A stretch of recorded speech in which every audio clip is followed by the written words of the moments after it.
Guys, 2018 Paul Robin X or Tango.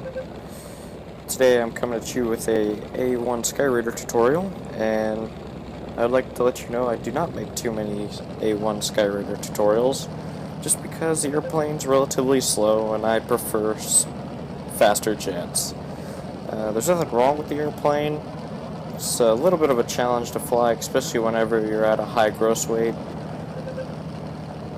Being a tail dragger, taxiing can be very interesting sometimes, and takeoffs can be even more interesting. But on carriers, it's relatively simple because the catapult does everything for you. Here's where I'm checking my flight controls again.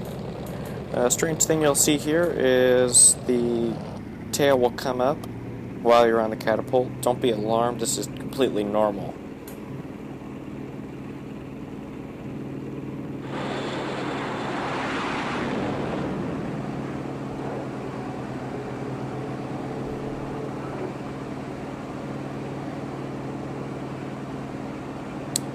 The airplane travels at much slower speeds and it has a straight wing, so the airplane turns much sharper than any other aircraft on the game.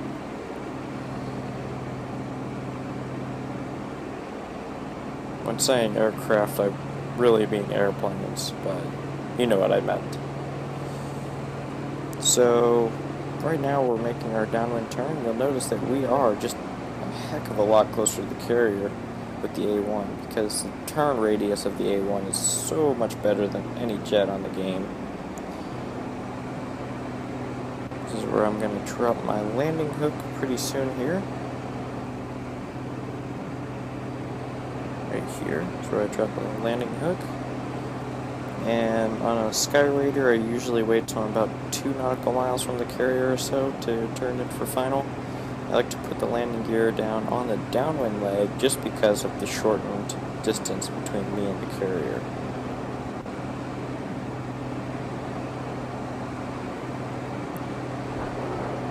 So there we go. I don't usually put the gear down on downwind, but whenever I'm this close to the carrier, it's a good idea to.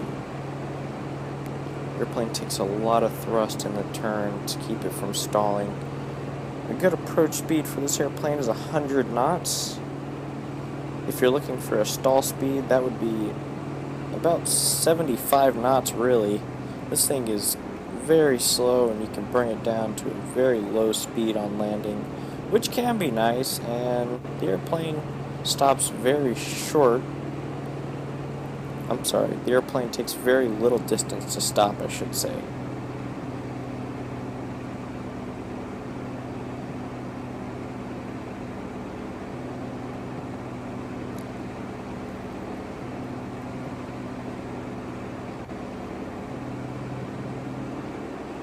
The airplane's really hard to see over, and yeah, I just jettisoned all of my fuel and bombs. After a mission, you're not going to have that much ordnance, and the airplane really needs to be landed without any extra ordnance on it. This way the airplane stops quicker and the airplane's more agile. Also, if you do have to do a go-around, it'll be much easier than if you had a full bomb load. So I highly suggest dropping the bombs before you try and land on a carrier like I just did. So the airplane is very interesting on landing. Tail draggers are a little hard to see over the nose here. Come in, drop the throttle like normal. The airplane stops very little distance from the arresting cables, as you can see in this video. 2018 Paul Robin X. Comment, rate, and subscribe, and as always,